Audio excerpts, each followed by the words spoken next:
আপনার ফোন দিয়ে আপনি কি করতেছেন আমি লাইভ দেখতে পারবো। কেমনে সম্ভব আরেকজনের মোবাইলে সব ছবি আপনার কাছে চলে আসতেছে? ফোন সুইচ অফ করছেন, কোনো প্রবলেম নাই। রাতে কি করতেছেন, কোথায় কি করতেছেন, কোথায় কথা বলতেছেন বা কোথায় কোন জায়গায় যাচ্ছেন, আমি আপনার ক্যামেরা দিয়ে আমি নিজে দেখবো, আপনি জানতে পারবেন না। আপনি আপনার ওয়াইফের সাথে পার্সোনালি মুহূর্তে ভিডিও কলে কথা বলতেই পারেন, যেহেতু আপনার ওয়াইফ। আমি ওগুলো আমি কালেক্ট করে নিতে পারবো। ফোন কলের মাধ্যমে আপনার ফোন হ্যাক হতে পারে। কেমনে? সাপোজ আপনার ফোনে আননোন নাম্বার আসতেই পারে, তো এরকম নাম্বার থেকে ধরেন আপনাকে আমি কল দিছি, জাস্ট আপনাকে জিজ্ঞেস করেন আপনি কি ভালো আছেন, আপনি অবশ্যই বলবেন হ্যাঁ ভালো আছি। এই হ্যাঁ শব্দটাকে আমি কি করব, আপনার ফোনে অটোমেটিক্যালি পারমিশন দিয়ে দেবো, আপনার ফোন থেকে সবকিছু আমার কাছে নিয়ে আসতে পারবো। আপনার প্রথমত হচ্ছে জিমেল চেক। জিমেল ম্যানেজমেন্টে গেলে, প্রাইভেসিতে গেলে একদম নিচে ডিভাইস সেটিং নামে একটা অপশন থাকে, সেখানে যখন আপনি ক্লিক করবেন আপনার ফোনে কতগুলো ডিভাইস কানেক্ট আছে আপনার সাথে, আপনি সেটা অনায়াসে দেখতে পারবেন। এখন আমরা কি করি, আমরা যখন আপনার ফোনটা অ্যাক্সেস দিব আমরা সেটা হাইড করে ফেলবো। আপনি কিভাবে বুঝবেন? আপনি ডিভাইস খুঁজে পাবেন না। আপনার ডিভাইসের মতো সেম ডিভাইস আমরা বানিয়ে নিব সেই ভাইরাসের মাধ্যমে। আপনি মনে করবেন আপনার ডিভাইস। এখন এটা থেকে বাঁচার উপায় হচ্ছে আপনার একটা ডিভাইস একটাই থাকতে হবে। যদি দুইটা দেখায় একটা কেটে দেন। আমরা কি করি, এটা তো আমারই, আমরা অবহেলা করি। অবহেলার কারণে আমরা কি করি, হ্যাকারদের পাল্লায় পড়ে যাই, ওদের খপ্পরে পড়ে আমাদের সবকিছু আমরা দিয়ে দিই। যদি কেউ করে ফেলে তাহলে সাথে সাথে তার ফোনটা ফ্লাশ করাটা জরুরি। যদি ফ্লাশ না করতে পারে, যে অনেক সময় তার অনেক ডাটা থাকে যে ফ্লাশ করার সাথে সাথে সেগুলো ডিলিট হয়ে যায়, তার করণীয় হচ্ছে তার ব্রাউজিং হিস্টোরি ক্লিয়ার করতে হবে। আমরা যে গুগলে সার্চ করি, সার্চ করার পরে কিন্তু আমাদের একটা হিস্টোরি থেকে যায়, সেখানে কিন্তু পরবর্তীতে আমরা লগ ইন করার অপশন থাকে, তো সেখান থেকে হিস্টোরি ক্লিয়ার করে দিতে হবে। আপনার হাতের স্মার্টফোন, আপনার হাতের ল্যাপটপ, আপনার হাতে কম্পিউটার, আপনার হাতে যে কোনো ইলেকট্রনিক্স ডিভাইস যদি থাকে, তাহলে এই অনুষ্ঠানটা আপনার জন্য ফরজে কিফায়া দেখা। কারণ আপনার হাতে যে মোবাইল ফোনটা রয়েছে সেই মোবাইল ফোন বন্ধ থাকা অবস্থায়ও আপনার ফোনের ক্যামেরা দিয়ে আপনি কি করতেছেন না করতেছেন সবকিছু আরেকজন ভিডিও করতে পারে। আপনার মানিব্যাগে থাকা কার্ডের মাধ্যমে আপনার সমস্ত টাকা পয়সা আরেকজন নিয়ে নিতে পারে। আজ থেকে 10 বছর আগেও যে ছবি তুলছিলেন সেই ছবি আরেকজনের কাছে গিয়ে আপনি ব্ল্যাকমেইলের শিকার হতে পারেন। আজকের অনুষ্ঠানটা দেখার জন্য অনুরোধ করব হাত জড়ো করে সমস্ত শিক্ষিত, অর্ধশিক্ষিত, স্বল্প শিক্ষিত বাংলাদেশিদের, যারা ফোন ইউজ করেন, যাদের ইলেকট্রনিক গ্যাজেট আছে, যাদের ব্যাংক অ্যাকাউন্ট আছে, প্লিজ অনুষ্ঠানটা দেখেন। আমাদের সঙ্গে একজন ইথিক্যাল হ্যাকার আছেন, তিনি কথা বলবেন অনলাইন সেফটি নিয়ে। তিনি কথা বলবেন কেমনে আপনার মোবাইল থেকে সবকিছু অন্যের পকেটে চলে যায় সেটা। ভাই, আরেকজনের মোবাইল সে ধরে রাখছে, আপনি আমাকে দেখাইতেছিলেন আপনার ফোন ভর্তি অন্য মানুষের ছবি, ভিডিও, জাস্ট আপনি প্রমাণ হিসেবে দেখাইতেছেন যে এটা সম্ভব। আমার চক্ষু চড়ক গাছ হয়ে গেছে। কেমনে সম্ভব আরেকজনের মোবাইলে সব ছবি আপনার কাছে চলে আসতেছে? ভাই, আপনি বলছিলেন যে আপনি এখানটায় বসে থেকে অন্য মানুষের সবকিছু ডেটা নিয়ে নিতে পারেন ফোনের মধ্যে, এবং আপনি ওরা দেখাইতেও ছিলেন। জি, কাণ্ডটা কি বলেন তো? আচ্ছা, আপনাকে যদি আমি কোনো ফিশিং, আপনি যদি কোনো লিঙ্ক, কোনো অ্যাপস বা কোনো একটা ইমেজ ক্রিয়েট করেন বা ওপেন করেন বা এক ক্লিক করেন, এক ক্লিকে আপনার সবকিছু আমার এখানে চলে আসবে, আপনার কিছুই করতে হবে না। এক ক্লিকেই আমার সবকিছু আপনার কাছে? জি, এক ক্লিকে আমার কাছে সবকিছু চলে আসবে, জাস্ট একটা ক্লিক। সবকিছু মানে কি কি? সবকিছু বলতে আপনার ব্যাংক অ্যাকাউন্ট, আপনার যদি নগদ, বিকাশ বা আদার্স ব্যাংকের কোনো অ্যাকাউন্ট থাকে সেগুলো চলে আসবে, আপনার ফোনের পিক চলে আসবে, আপনার ফেসবুক আইডি, ইমেল আইডি বা সোশ্যাল মিডিয়া অ্যাকাউন্ট সবকিছু আমার কাছে চলে আসবে। অটোমেটিক্যালি আমি লগ ইন করে ফেলবো, আপনার কাছে সবকিছু আমার কাছে চলে আসবে। তার মানে তো আমার প্রাইভেট কিছু থাকলেও সেটা চলে গেল। হ্যাঁ, ব্যাংকের পাসওয়ার্ড, লেনদেন, অবশ্যই। আপনার ফোন দিয়ে আপনি কি করতেছেন আমি লাইভ দেখতে পারবো, দেখে আমি কাজ করতে পারবো। আপনি ফোন সুইচ অফ করছেন, কোনো প্রবলেম নাই, আমি আমার মতো করে কাজ করব। আপনার রাতে কি করতেছেন, কোথায় কি করতেছেন বা কোথায় কথা বলতেছেন বা কোথায় কোন জায়গায় যাচ্ছেন, আমি আপনার ক্যামেরা দিয়ে আমি নিজে দেখব, আপনি জানতে পারবেন না। ও মাই গড, ও মাই গড, খুবই ভয়াবহ তো। তার মানে মানুষের একদম পার্সোনাল জায়গা পর্যন্ত কি তার মানে ঢুকে যাচ্ছে হ্যাকিং এ? হ্যাঁ, অবশ্যই। আপনি আপনার ওয়াইফের সাথে পার্সোনালি মুহূর্তে ভিডিও কলে কথা বলতেই পারেন, যেহেতু আপনার ওয়াইফ, আপনার উন্মুক্ত। আমি ওগুলো আমি কালেক্ট করে নিতে পারবো। কেমনে? ওই যে আমি আপনাকে কিছু দিলাম, আপনি জাস্ট ক্লিক করলেন, এতটুকুই, আর কিছু না, ব্যাস ওইটুকুই, অতটুকুই। তারপরে ওগুলো নিয়ে দেখা গেছে আমি আপনাকে ব্ল্যাকমেল করতে পারবো, কারণ আপনার ওয়াইফ আপনি চাবেন না অন্য কেউ দেখুক। হ্যাঁ, সেই ক্ষেত্রে আমি যখন আপনাকে এটা দিব, আপনাকে প্রুফ দিব যে আপনার ওয়াইফের সাথে আপনার একটা বাজে পিক আছে, সেটা দেখে আপনি আমাকে ভিউজ পরিমাণ টাকা দিতে বাধ্য। যদি না দেন আমি বলবো আমি ভাইরাল করে ফেলবো, তো আপনি সম্মানের ক্ষেত্রে আপনি দিতে বাধ্য। ও মাই গড, মানে আমি কার সাথে কথা বললাম, কার সাথে ভিডিও কলে, এটো জেড, এইটাও আরেকজনের হাতে চলে যাবে? জি, এটো জেড। আপনি জানতেও পারবেন না, এমনকি বুঝতেও পারবেন না যে কি হচ্ছে। আপনার ফোনে আপনার আড়ালে অন্য কেউ চালাচ্ছে, আপনি বুঝতে পারবেন না। আমার ফোন আমার কাছে নেই, আপনার ফোন আপনার কাছে নেই, আপনার ফোন আমার কাছে। এটা আমার হাতের মধ্যে, কিন্তু এটা কন্ট্রোল আপনার। হ্যাঁ, সবকিছু আমার। আমি যদি চাই আপনার ফোন সুইচ অফ করে ফেলবো, সুইচ অফ। আমি যদি চাই আপনি সুইচ অফ করে ফেলছেন, আমি অন করে দেবো অটোমেটিক্যালি। ও মাই গড, ব্ল্যাকমেলটা হয় কেমন করে ভাই? ব্ল্যাকমেলটা হয় আসলে আমাদের কিছু ভুলের কারণে, যে আমরা কিছু লিঙ্ক, কিছু পিকচার, কিছু অ্যাপস দেখে ইনস্টল করে ফেলি, পারমিশন দিয়ে দিই, দেন সব অ্যাপস? কিছু। যে অ্যাপস, যে কোনো একটা লিঙ্ক হতে পারে, ওয়েবসাইট লিঙ্ক, কোনো ব্রাউজার লিঙ্ক, বা ধরেন এমন একটা ইমেজ, আপনার ইমেজে আমি আপনাকে দিছি, আপনার ইমেজ আপনি দেখবেনই। তো সেই ইমেজে আপনি ক্লিক করার সাথে সাথে আপনার ফোনের যে ইনফরমেশনগুলো আছে, যে ডাটাগুলো আছে, সবকিছু আমার কাছে চলে আসবে। আপনি মনে করতেছেন আপনার ইমেজ দেখতেছেন, কিন্তু না, আপনার ইমেজের পাশে আমি দাঁড়ায় আছি, আপনি সেটা দেখতে পারবেন না। ব্ল্যাকমেলের দু একটা ঘটনা বলেন তো আমাকে।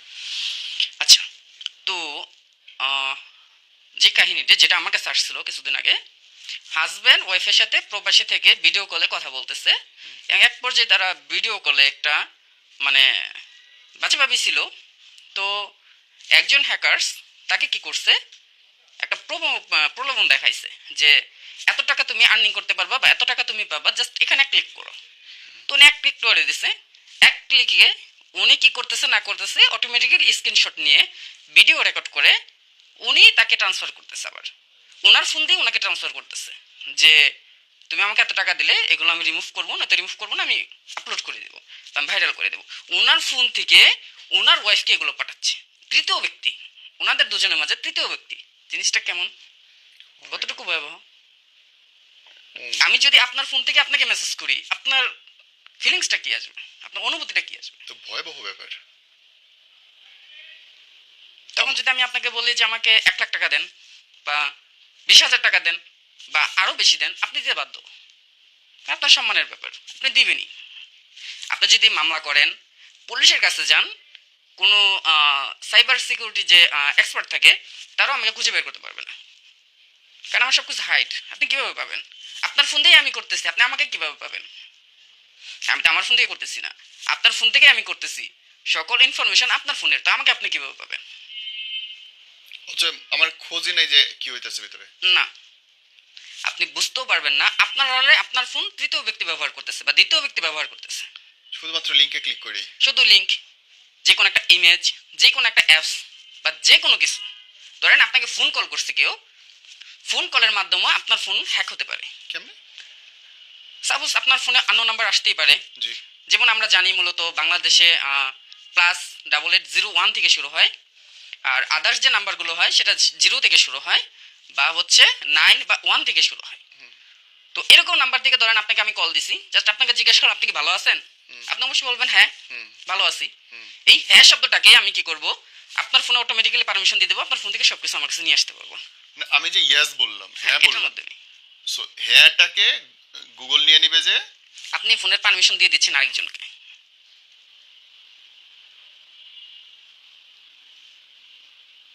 ও মাই গড, আপনি কি মানে ভয়াবহ ব্যাপার। আমি জানি না, আমার মানে শব্দ থেমে গেছে যে আমার কি বলা উচিত আমি বুঝতে পারছি না। এর সঙ্গে ব্যাংক সিকিউরিটি, ব্যাংক কি নিরাপদ না ব্যাংক অনিরাপদ? আপনার ফোনে যত কিছু আছে সব কিছু অনিরাপদ। ব্যাংক তো আপনার ফোনেই থাকে। যেমন আমরা সাধারণত যে কোনো ব্যাংকে যদি অ্যাকাউন্ট খুলি, তাদের নির্দিষ্ট একটা অ্যাপস থাকে, সেটা শর্টকাট আমরা ব্যবহার করার জন্য কি করি, ফোনের ভিতরে ইনস্টল করে রাখি। তো যেহেতু আপনার ফোনে আছে, আপনার ফোন আমার কাছে আছে, তাহলে অ্যাপসটা আমার কাছে আছে না, আমি ব্যবহার করতেছি না। হ্যাঁ, এখন হচ্ছে কি, আপনার পাসওয়ার্ডটা জানবো না, আপনার পাসওয়ার্ড বের করতে কতক্ষণ লাগবে? পাসওয়ার্ডটাও তো আপনার ফোনেই আছে। যেহেতু আপনি লগ ইন করেন, আপনার ফোনে হচ্ছে আপনি পাসওয়ার্ড দেন, এই পাসওয়ার্ডটা আপনার ফোনে গুগল স্টোরিতে রেখে দেয়। যখন ডাটা রিকভারি করা হয় বা যখন ডাটাটা দেখা হয়, তখন ওইখানে পাসওয়ার্ডটা পাওয়া যায়। তো সেই ক্ষেত্রে ইজিলি পসিবল আপনি আপনার পাসওয়ার্ড দিয়ে দিচ্ছেন আমাকে। ও মাই গড, আপনার নিজের অজান্তে আমাকে আপনি পাসওয়ার্ড দিয়ে দিচ্ছেন, যেটা আমার পাসওয়ার্ড, আমার ব্যাংকে এত টাকা আছে, তুমি নিয়ে নাও, আমি নিয়ে নিচ্ছি। মাঝখানে মানুষ খুঁজে পায় না যে টাকা কই গেল, গিয়ে ব্যাংকে গিয়ে চিল্লাপাল্লা করতেছে। এখন পর্যন্ত আপনারা এটা অবশ্য জানবেন যে আমাদের বাংলাদেশের আইনে এখন পর্যন্ত এরকম কোনো হ্যাকার্সকে ধরতে পারে নাই যিনি কারো অ্যাকাউন্ট থেকে টাকা নিয়ে চলে গেছে। ব্যাংক অ্যাকাউন্ট, নগদ বিকাশ না, ব্যাংক অ্যাকাউন্ট। আর নগদ বিকাশের ব্যাপারটা হচ্ছে যে এক ফোনে থেকে আরেক ফোনে ট্রান্সফার করে দেন, নেওয়ার সময় কিছু ডাটা লিখে দেয়, সেটা হচ্ছে যারা সাপোজ আপনার ফোন কলের মাধ্যমে আর কি যে ওটিপি নেয় বা ফোন কলের মাধ্যমে পাসওয়ার্ড নেয়, এটা শুধু তাদের জন্য, আমাদের ক্ষেত্রে না। আমাদের ক্ষেত্রে আপনাকে কলও দিব না আমরা, আপনি আমাদেরকে সব দিয়ে দেবে। তার মানে যে ওটিপি দেওয়া এগুলো কি কোনো সেভ করতে কাজে লাগে? হ্যাঁ অবশ্যই। প্রথমত আমি বলবো যে যদি কোনো লিঙ্ক আছে সেই লিঙ্কে আপনারা ক্লিক করবেন না। ক্লিক করার পর যদি কোনো পারমিশন চায় আপনারা ফলো করবেন যে এখানে পারমিশনটা কি চাচ্ছে, আর এই লিঙ্কের ক্ষেত্রে আমার এই পারমিশনটা কি গ্রহণযোগ্য কিনা। যেমন ধরেন আমি যদি ফেসবুকের জন্য সার্চ করি www.facebook.com, আর ফিশিংয়ের ক্ষেত্রে www.facebook.com হবে না, .com এর জায়গায় অন্য কিছু ব্যবহার হবে। সেটা কোনো নাম্বার হতে পারে বা সেটা অন্য কোনো ব্রাউজিং কম থাকতে পারে, কিন্তু .com হবে না। ফিশিংয়ের ক্ষেত্রে .comটা থাকে না। আমরা এটা কিন্তু ফলো করি না। আমরা কি করি, লিঙ্ক আসছে, ক্লিক করছি, ফেসবুক পেজে নিয়ে গেছে, আমরা ফেসবুকে লগ ইন করছি। লগ ইন করার কি হচ্ছে, এই যে পাসওয়ার্ড, এই যে ইমেল অটোমেটিক্যালি আরেকজনের কাছে ট্রান্সফার হয়ে যাচ্ছে। সব কিছুই আপনি সেম ফেসবুক লগ ইন করতেছেন কিন্তু আরেকজনের কাছে চলে যাচ্ছে। এখন সেফটির জন্য আপনি কি করবেন, আগে ওই ব্রাউজিং লিঙ্কটাকে আপনাকে ফলো করবেন যে ওইখানে .com আছে কিনা। যদি .com না থাকে এগুলো থেকে বিরত থাকেন। দেন আপনাকে কেউ একটা ইমেজ দিয়ে আপনাকে বলতেছে যে তোমার এই ছবিটা আমি অমুক ওয়েবসাইটে দেখছি, তুমি এটা ক্লিক করে দেখতে পারো। যদি আপনি ওইখানে ক্লিক করেন তো আপনি শেষ, আপনার ফোন শেষ। আপনার ফোন আমার কাছে চলে আসছে, অটোমেটিক্যালি চলে আসছে। আমি আপনার ফোন চালাচ্ছি, আপনি বলতেও পারবেন না। তো সেক্ষেত্রে আমার এখানে ক্লিক করার প্রয়োজন নেই, আমরা এটা ক্লিক করব না। যদি ওরকম প্রয়োজন হয় যে আমার এটা ঢুকতেই হবে বা দেখতেই হবে, সেক্ষেত্রে যে কোনো সাইবার এক্সপার্টের সাথে যোগাযোগ করবেন বা যে কোনো পুলিশ বা যে কোনো আইনি কর্মকর্তার কাছে আপনারা সেটা হস্তান্তর করবেন, করে তাদের সাথে হচ্ছে কথা বলবেন। দেন তারা যা করার বলবে, আপনি ক্লিক করবেন না। এটা থেকে আপনারা বিরত থাকবেন। এখন যদি ধরেন কেউ করেই ফেলায়, তারপরে তার করার কি আছে? আচ্ছা, যদি কেউ করে ফেলে তাহলে সাথে সাথে তার ফোনটা ফ্লাশ করাটা জরুরি। যদি ফ্লাশ না করতে পারে, যে অনেক সময় তার অনেক ডাটা থাকে যে ফ্লাশ করার সাথে সাথে সেগুলো ডিলিট হয়ে যায়, তার করণীয় হচ্ছে তার আগে হচ্ছে ব্রাউজিং হিস্টোরি ক্লিয়ার করতে হবে। আমরা যে গুগলে সার্চ করি, সার্চ করার পরে কিন্তু আমাদের একটা হিস্টোরি থেকে যায়, সেখানে কিন্তু পরবর্তীতে আমরা লগ ইন করার অপশন থাকে। তো সেখান থেকে হিস্টোরি ক্লিয়ার করে দিতে হবে। দেন যদি আমরা কোনো অ্যাপস ইনস্টল করে ফেলি যে আমরা স্ক্রিনে সেই অ্যাপসটা পাচ্ছি না, সেক্ষেত্রে আমরা কি করব, আমাদের সেটিংস আছে ফোনের, সেখানে আমাদের অ্যাপ সেটিংস নামে একটা অপশন আছে, সেখানে ক্লিক করার পরে সেই অ্যাপসটা আমরা ওইখানে পাবো। অ্যাপ সেটিংসে? জি। তারপর সেখান থেকে আমরা সেটা হচ্ছে ডাটা হিস্টোরি ক্লিয়ার করব, তারপরে সেটা আনইনস্টল করে দিব। ওকে। দেন আমরা সেভ। দেন সেভ, ও আর কিছু করতে পারবে না। তারপরে ধরেন হচ্ছে আমি সেখানে আমি অ্যাপসটা পাচ্ছি না, যে আমার ওইখানে অ্যাপসটা নেই, সেক্ষেত্রে আমরা কি করব, আমরা প্লে স্টোরে চলে যাব। আমাদের প্লে স্টোরে প্রোটেক্ট নামে হচ্ছে একটা সেটিংস আছে, সেখানে যদি আমরা ক্লিক করি, ক্লিক করার পরে যদি আমাদের সেটা অফ থাকে সেটা আমরা অন করে দিব। অন করলে আমাদের যে ভাইরাস অ্যাপসটা সেই অ্যাপসটা ওইখানে শো করবে, ফোনের যে কোনো স্থানে থাকুক ওইখানে 100% শো করবে। তো সেখান থেকে আমরা রিমুভ করে দেবো সেটা প্রোটেক্টে। হ্যাঁ, রিমুভ করে দিলে দেন আমরা আমাদের ফোন থেকে আইফোন আর গুগল দুটোতেই? জি। এখন হচ্ছে আইফোনের ক্ষেত্রে পার্সোনালি সহজে কোনো অ্যাপস ইনস্টল হয় না, আপনার আইফোনের জন্য আলাদা করে অ্যাপস ক্রিয়েট করতে হয়, ক্রিয়েট করে তারপরে তারা ইনস্টল করাইতে হয়। আইফোনের ক্ষেত্রে সহজে একটা অপশন আছে, সেটা হচ্ছে যদি ওনার আইফোনে যদি কোনো দিন অ্যাপস ইনস্টল করে থাকে সেটা হাইড হয়ে যায়, তাহলে সে প্লে স্টোর দেখতে পারে, ওনার যে অ্যাপসের যে স্টোরটা থাকে বা ফাইলটা থাকে উনি সেটা দেখতে পারে, আর নয়তো ওনার সেটিংসে দেখতে পারে। System same.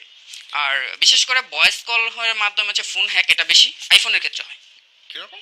যেমন ধরেন আমাদেরকে সচরাচর ফোন দিলে আমরা ফোনে কথা বলি, আমাদের সব ফোনের ভিতরে ওই পারমিশনটা থাকে না যে ফোনের কলে কাটের মাধ্যমে ফোনের অ্যাক্সেস নেওয়া, কিন্তু আইফোনের ক্ষেত্রে অনেকটাই ওই পারমিশন থাকে। কেন থাকে, আইফোনের কিন্তু ফিউচার অনেক, ফাংশন অনেক, ওটা কিন্তু মানুষ ব্যবহার করে ওটার প্রাইভেসির জন্য। দেন ওটার ভিতরে অনেকগুলো ফাংশন আছে, অনেক কিছু আছে যেটা সাধারণ ফোনে থাকে না, আমাদের ফোনে কিন্তু নাই, আপনার ফোনেও নাই। সেই ক্ষেত্রে ওরা কি করে যে আইফোনটা কন্ট্রোল করতে সহজেই বেশি ওদের। ধরেন আমি আইফোন যে চালাইতেছে আমি তাকে কল দিলাম, দেন ওনাকে কল দেওয়ার পরে ওই কলের মাধ্যমে আমি তাকে একটা ভাইরাস পাঠাই দিছি, একটা মেল করে বা SMS করে একটা ভাইরাস পাঠাই দিছি। তখন তার ফোনে ওই ভাইরাসটা কি করবে, অটোমেটিক্যালি লগ ইন করবে। লগ ইন করে অটো করবে, ওটাতে আবার ক্লিকও করা লাগবে না? ক্লিকও করতে হবে না, জাস্ট আপনি কল রিসিভ করবেন। ও মাই গড। তারপর তো তখন হচ্ছে ওই কলটা যখন হচ্ছে রিসিভ করা হবে, তখন আমি আপনাকে প্রশ্ন করব আপনি কেমন আছেন, বা আপনি খাইছেন কিনা, বা আপনি কোথাও যাবেন কিনা, বা এরকম একটা প্রশ্ন করবো, কমন প্রশ্ন, যেটাতে আপনার হ্যাঁ উত্তর আসবে, না উত্তর না। যদি আপনি হ্যাঁ বলে দেন, দেন ওই ভাইরাসটা কি করবে, ওই হ্যাঁটাকে ওকে করে নেবে, আর এর আগে যে কথাগুলো আছে ওগুলোও কাট করে দেবে। কাট করে ওই ইজটাকে ও পারমিশন হিসাবে নিয়ে ফোনকে বলবে যে এটা তোকে অ্যালাউ করতে বলছে, তুই অ্যালাউ হয়ে যা, তুই পারমিশন দিয়ে দে আমাকে। ফোন অটোমেটিক্যালি পারমিশন দিয়ে দিবে জাস্ট একটা কলের মধ্যে। আপনার সাথে জাস্ট 2 মিনিট বা 1.5 মিনিট কথা হবে, এর মধ্যে আপনার ফোন অন্যজনের কাছে চলে যাবে বা আমার কাছে চলে আসবে। শুট। এবং এ তো ট্রেস করারও কোনো উপায় নেই। না, আপনি কীভাবে ট্রেস করবেন? আপনারা যদি আপনি করেন, আপনি কি পাবেন কোনো কিছু? ঘুরে ফিরে তো আপনার কাছেই আসবে, রাইট। আপনি কীভাবে পাবেন? আর একজন হ্যাকার কখনো প্রুফ রাখে না। যেমন আমি আপনাকে একটা অ্যাপস দিছি, আপনি ইনস্টল করছেন, আমি কিন্তু করে দিয়ে আসি নাই। রাইট। সেক্ষেত্রে আপনি সেটা ব্যবহার করছেন, আমি করি নাই। রাইট। যখন আপনি অ্যাপসটা কাটাকাটি করবেন, হিস্টোরি আপনারটাই থাকবে, আমারটা থাকবে না। রাইট। তাহলে আপনি আমাকে কিভাবে খুঁজে বের করবেন? আমার তো গায়ে ডল লাগবে ভাই ফোন হাতে নিতে। হ্যাঁ, অবশ্যই লাগারই কথা, যেহেতু আপনার ফোন আমি চালাচ্ছি। ও মাই গড। আপনার ফোন যেহেতু আমি চালাচ্ছি, আপনার ভয় লাগতেই পারে। ও মাই গড। আমাদের প্রচলিত একটা জিনিস আছে যে আমরা যেটা পাই লুফে নিই। আসলে এটা ঠিক না। আমরা যেটা পাবো, যেটা দেখবো, সেটা যাচাই বাছাই আমরা করার কোনো প্রয়োজনই মনে করি না, যে এটা একটু যাচাই করতে হবে বা এটাকে দেখি যে এটা আমার জন্য একদম কিনা। সত্যি বলছেন, একদম সত্যি কিন্তু বলছেন। আমরা সেটা করি না, আমরা কি লোভে পড়ে যাই। যেমন অনেক সময় আমাদের ফোনে SMS আসে, এখানে ক্লিক করলে আপনি 1 লাখ টাকা পাবেন, 20,000 টাকা পাবেন বা 2 লক্ষ টাকা পাবেন। আমরা কি করি, ওইখানে টাকার অ্যামাউন্টটা দেখে জাস্ট আমরা ক্লিক করে দিই। আমরা এটা চিন্তা করি না আমাকে আরেকজন কেন টাকা দিবে। আমরা যদি এটা চিন্তা করতাম যে আরেকজন আমাদেরকে কেন টাকা দিবে বা আমাদের ফ্রিতে কেন টাকা দিবে, ওর কি স্বার্থ আছে, আমরা কিন্তু এটা ক্লিক করতাম না। রাইট। আমরা ক্লিক করে দেই। আপনার এখানে দেখাচ্ছে আপনি এত টাকা পাচ্ছেন, একটা কোশ্চেন করতেছে যে কোনো একটা। আপনি ধরেন হ্যাক হইছে, এটা আমি বুঝবো কেমনে? আচ্ছা, এটা যদি বুঝতে হয় সেক্ষেত্রে আপনি সহজে বুঝতে পারবেন না। আপনি নিজের সেটিংস, ফোনের অনেকগুলো সেটিংস আছে, আমি যদি বলেও দিই আপনি পাবেন না। তারপর আমি বলে দিই, আপনার প্রথমত হচ্ছে জিমেল চেক করতে হবে। জিমেল ম্যানেজমেন্টে গেলে, প্রাইভেসিতে গেলে একদম নিচে ডিভাইস সেটিং নামে একটা অপশন থাকে। সেখানে যখন আপনি ক্লিক করবেন, আপনার ফোনে কতগুলো ডিভাইস কানেক্ট আছে আপনার সাথে, আপনি সেটা অনায়াসেই দেখতে পারবেন। ওকে। এখন আমরা কি করি, আমরা যখন আপনার ফোনটা অ্যাক্সেস দিব, যারা সাধারণ জানে বুঝে তারা অবশ্যই এখানে চেক করবে, আমরা সেটা হাইড করে ফেলবো। আপনি কিভাবে বুঝবেন? ওইখান থেকে হাইড করে ফেলা যায়। ওইখান থেকে আমরা হাইড করে ফেলবো, আপনার ডিভাইস খুঁজে পাবেন না। আপনার ডিভাইসের মতো সেম ডিভাইস আমরা বানিয়ে নিব সেই ভাইরাসের মাধ্যমে, আপনি মনে করবেন আপনার ডিভাইস। এখন এটা থেকে বাঁচার উপায় হচ্ছে, আপনার একটা ডিভাইস একটাই থাকতে হবে। যদি দুইটা দেখায়, একটা কেটে দেন। ওকে। একটা কেটে দেন, আপনার দুইটা রাখার দরকার কি? আমরা কি করি, না এটা তো আমারই, আমরা অবহেলা করি। এই অবহেলার কারণে আমরা কি করি, হ্যাকারদের পাল্লায় পড়ে যাই, ওদের খপ্পরে পড়ে আমাদের সব কিছু আমরা দিয়ে দিই। মাই গড, আমার বিশ্বাস করে আমার চোখ মুখ ঘুরতেছে ব্রাদার। আপনার অলরেডি আমি কিছু প্রুফ দিয়েছি। হ্যাঁ, আমি দেখতেছিলাম এবং আমি আপনার অ্যাপসে অন্য মানুষের হাজার হাজার ছবি ঢুকতেছে, খালি দেখতেছি। এবং এই মানুষগুলো হুদাই একটা অ্যাপস ডাউনলোড করে ফেলেছে। শুধু এটা না, আমি যদি আপনাকে চাই যে আপনার ফোনে আমি একটা ইউটিউব দিয়ে দেব, প্রিমিয়াম ইউটিউব। মানুষ কিন্তু ইউটিউবে ডলার দিয়ে প্রিমিয়াম কিনে না, তারা কি চায় যে আমি যদি ফ্রিতে পেতাম, প্রিমিয়ামটা আমি ফ্রিতে পেতাম, তাহলে তো ভালো হতো। এটা এপিকে নামাইনি। হ্যাঁ, তা আমি আপনাকে ফ্রিতে একটা এপিকে দিয়ে দিলাম, আপনি ইউটিউব ব্যবহার করতেছেন, তো আমার কি হয়েছে? আমি কি করতেছি, আপনি যখন অ্যাপসটা ইনস্টল করছেন, ওটাতে একটা ভিডিও দেখছেন, একটা সার্চ দিয়েছেন, ওই সার্চের সাথে সাথে আমার এখানে নোটিফিকেশন আসছে যে এই ডিভাইসে এই জিনিসটা অ্যাক্টিভ হয়েছে। তখন আমি কি করি, ওই ডিভাইসে ঢুকে ওই ডিভাইসের কোনো দুর্বল জায়গা আছে কিনা সেটা আমি খুঁজে বের করি। যে গ্যালারি হতে পারে, যে কোনো একটা ফেসবুক আইডি হতে পারে, ইনস্টাগ্রাম হতে পারে, টুইটার হতে পারে, হোয়াটসঅ্যাপ হতে পারে, আমি নিয়ে আমি আপনার ফোন থেকে আপনাকে দিচ্ছি, হ্যালো ব্রাদার, আমাকে এত টাকা দাও, নয়তো আমি এগুলো আপলোড করে দিচ্ছি। আপনি দিতে বাধ্য টাকা। নীতি নৈতিকতার কথা পড়ে যায়, কিন্তু মানে পকেটে মানুষের ব্যাংক কার্ড থাকে, ডেবিট কার্ড থাকে, ক্রেডিট কার্ড থাকে। হ্যাঁ, এটাও সম্ভব। এটা কিভাবে সম্ভব? ধরেন আপনি যে কোনো একটা অ্যাকাউন্ট ক্রিয়েট করছেন, আপনি ব্যাংকে গেছেন, ব্যাংকের যে হচ্ছে ওদের অ্যামাউন্টের যে একটা মেশিন আছে, আমরা কার্ডে স্ক্যান করি, আমরা টাকা নিয়ে নিই, আমরা এটিএমে যাই না, ওইখানে যাই। তা আমাদের কিন্তু একটা রিসিপ্ট দেয় ওই মেশিন থেকে, একটা রিসিপ্ট দেয়। সেটা এটিএম কার্ড ব্যাংকের হতে পারে বা যে কোনো ফার্মেসি গেলেও অনেক সময় একটা রিসিপ্ট দেয়, একটা মেমো দেয়, আপনাদের একটা মেশিন থেকে একটা মেমো দেয়। বা অনেক সময় আমরা অনেক বাসে যাতায়াত করি যেখানে নাকি আমাদের ক্রেডিট কার্ডে পে করার অপশন থাকে, সেখান থেকে আমাদের যে টিকিটটা দেয়, সেই টিকিটের ভিতরে কিন্তু আপনাদের ব্যাংকের নাম্বার থাকে। জাস্ট ওই ব্যাংকের নাম্বারই আমার যথেষ্ট। ব্যাস। হ্যাঁ, ওই টিকিটটা তো আপনার দরকার নেই, আপনি কি করেন, ফেলে দেন। বা ব্যাংকে থেকে আপনি রিসিপ্টটা পাইছেন, ওটা নিয়ে কি করবো? এটা তো আমারই, ফেলে দেন। হায় হায় ওই জিনিসটা আমার সামনে পড়লে ওই জিনিসটা থেকে আপনার অ্যাকাউন্টে সব টাকা আমার অ্যাকাউন্টে নিয়ে আসতে পারবো।